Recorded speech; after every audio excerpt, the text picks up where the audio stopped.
प्रिय विद्यार्थियों, comment section में एक सवाल निकल के आ रहा था कि सर जो बीएड स्पेशल एजुकेशन के अभ्यर्थियों के लिए भर्ती आई हुई है या इस विशेष शिक्षा के लिए जो भर्ती आई हुई है स्पेशल एजुकेशन के लिए, तो उसमें जो बीएड है, सामान्य बीएड होता है, वो अभ्यर्थी फॉर्म भर सकते हैं क्या, आवेदन कर सकते हैं क्या, या नियुक्ति के पात्र हैं?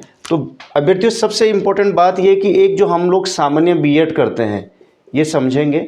एक सामान्य बीएड जो हमारा 2 साल का होता है, 2 इयर्स का, जिसको बैचलर ऑफ एजुकेशन कहते हैं, और एक बीएड स्पेशल एजुकेशन वाला होता है, विशेष शिक्षा यानी स्पेशल एजुकेशन।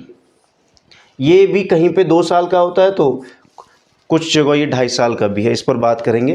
तो इन दोनों में मूलभूत अंतर समझिएगा और आप समझ जाएंगे कि आप भर सकते हैं या नहीं।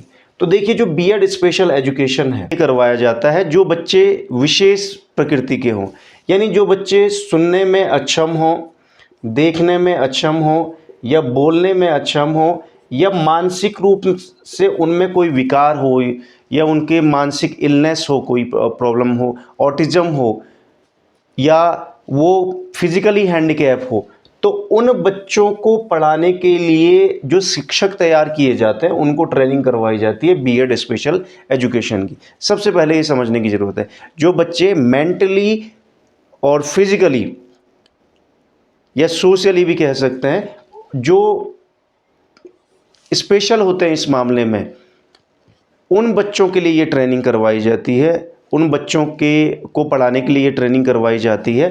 तो ये समझने की ज़रूरत है।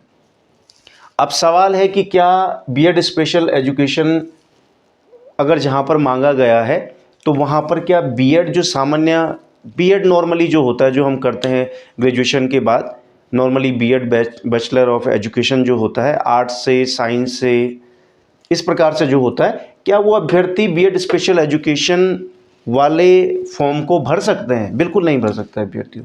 ये समझने की ज़रूरत है, क्योंकि ये उन बच्चों को पढ़ाने के लिए भर्ती हो रही है जो बच्चे फिजिकली या मेंटली जो क्या हो, जिनमें कोई अक्षमता हो, उनको पढ़ाने के लिए ये स्पेशल एजुकेशन की ट्रेनिंग करवाई जाती है। हालांकि बीएड में सिलेक्शन और बीएड स्पेशल एजुकेशन में सिलेक्शन की शर्तें लगभग एक ही हैं। 2 साल का ये भी होता है, 2 साल का ये भी होता है। लेकिन उत्तराखंड जैसे अभ्यर्थियों द्वारा पूछा गया है, तो उत्तराखंड में उत्तराखंड मुक्त विश्वविद्यालय यूओयू के द्वारा, ओपन यूनिवर्सिटी के द्वारा, उत्तराखंड ओपन यूनिवर्सिटी के द्वारा 2.5 साल का करवाया जाता है, 5 सेमेस्टर में ये करवाया जाता है। और जो बीएड होता है 2 साल का, ये करवाया जाता है। इसमें भी सिलेक्शन के लिए आपका 50% मार्क्स होना चाहिए ग्रेजुएशन, यूजी या पीजी में। तो उसी प्रकार स्पेशल एजुकेशन में भी आपका ग्रेजुएशन या पोस्ट ग्रेजुएशन में क्या होना चाहिए, 50% मार्क्स होने चाहिए, तब आपका सिलेक्शन हो जाएगा। बाकी रिजर्व कैटेगरी के लिए 5% की छूट का प्रोविज़न रहता है। ये बड़ा इंपॉर्टेंट हो जाता है। और जो उत्तराखंड के मामले में उत्तराखंड मुक्त विश्वविद्यालय द्वारा करवाया जाता है, और उत्तराखंड से बाहर अन्य यूनिवर्सिटियों के द्वारा भी ये करवाया जाता है। पर उत्तराखंड के मामले में 2.5 साल का है, और 2.5 साल का होने के बाद इसमें सिलेक्शन या तो एंट्रेंस एग्जाम यानी प्रवेश परीक्षा के माध्यम से होता है, और या फिर जो कभी परिस्थितियों में, जो किन्हीं परिस्थितियों में ये मेरिट के बेसिस पर भी होता है। तो इस